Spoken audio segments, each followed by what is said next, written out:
President. Senator from Nebraska. Thank you, Mr. President. I rise today in strong support of the Protection of Women and Girls in Sports Act. This act will protect our daughters and granddaughters and keep the original meaning of the Title IX Act that was meant to help protect girls and promote females in sports. On Monday, I was proud to support and vote for this bill. Sadly, every single Democrat, every single one, voted against it. It is deeply concerning and disappointing, frankly, that not one single Democrat would step up and say, I want to protect women's sports. That I have a daughter or a granddaughter who wants to have the same opportunities that Title IX has provided over the last 50 years. For 50 years, Title IX has made it so women and girls would have a chance to compete in sports. But it's not just about athletic opportunities. It's about scholarships, and it's about long-term careers. Title IX leveled the playing field so our daughters and granddaughters could dream big and pursue their dreams.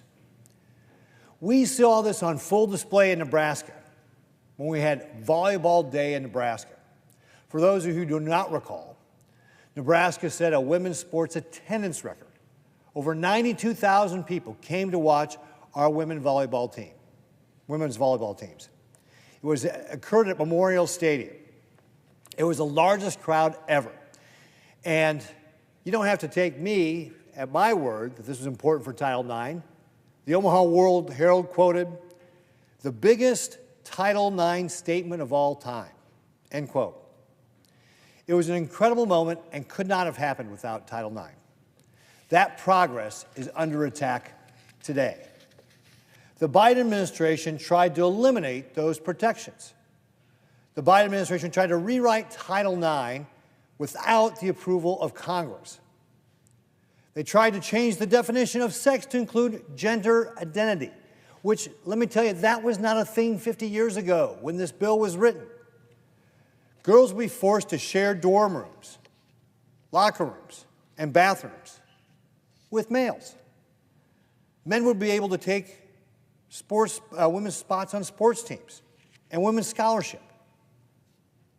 That's what happens if you allow this to go forward, if you allow men to compete in women's sports just by claiming they're a woman. The damage is already being done. Last night, President Trump told the story of Peyton McNabb. Peyton was a high school volleyball player on the girls' team who was severely injured by a male opponent that smashed a ball into her head. She suffered a concussion, a brain bleed, and permanent whiplash. She also dealt with vision problems. It never should have been allowed to happen. Riley Gaines is another example. Riley swam for the University of Kentucky and competed against a man for 3 years of her college career.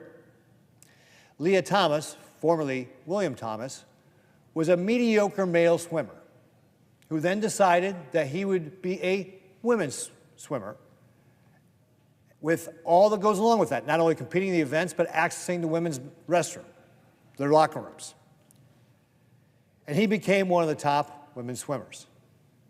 Because it's true what we all know from common sense.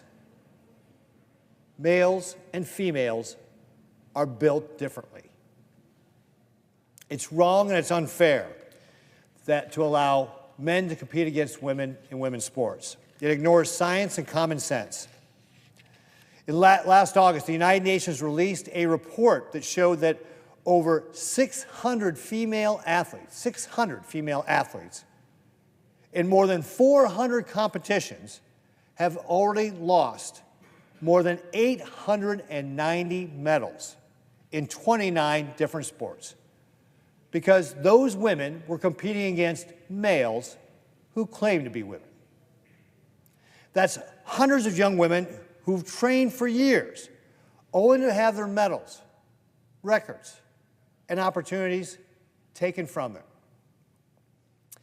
The American people see the unfairness and they strongly support protecting women's sports. A 2025 poll from the New York Times found that 79% of Americans want to keep women's sports for women, for biological females. That includes a majority of registered Democrats. This isn't a Republican or a Democrat issue.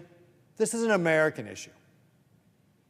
And Mr. President, unlike my Democrat colleagues and President Biden, President Trump took steps to protect women's sports. He took action to protect the original meaning of Title IX in his first few days as president. He knew that Title IX was written to protect women, not erase them. His leadership stood for fairness, science, and common sense. But there's no guarantee the next president is going to uphold President Trump's action. This bill would make those protections permanent. Mr. President, the Protection of Women and Girls in Sports Act is simple. It says that under Title IX, sex means the person's reproductive biology at birth. That's how Title IX was written. That's how Title IX was understood for decades. And that's how Title IX should work today.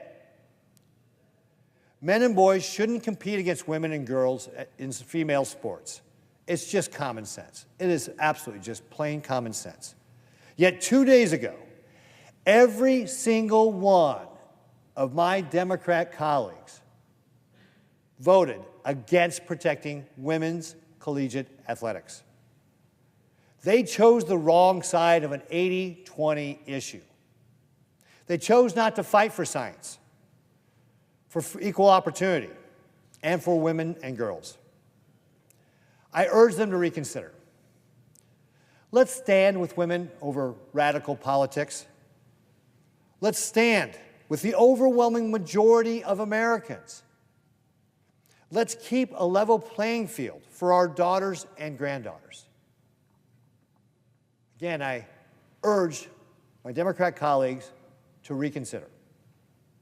Mr. President, I yield back.